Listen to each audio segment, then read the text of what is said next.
hello to the best audience of Twinkle Thomas Food TV. Today we're going to make some cheese sticks, and for that we of course need some cheese, and we will need to start with putting some sticks into that.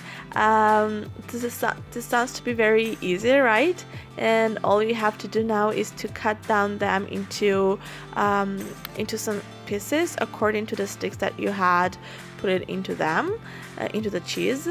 And then whenever ready,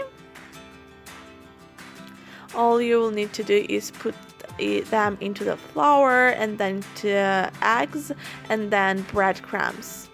Whenever done, let's put that into the olive oil, which is already being boiled and ready to made it cooked. And whenever done, take them out and try with ketchup or a tomato sauce, and we are sure that this is going to be absolutely very tasty. Good appetite!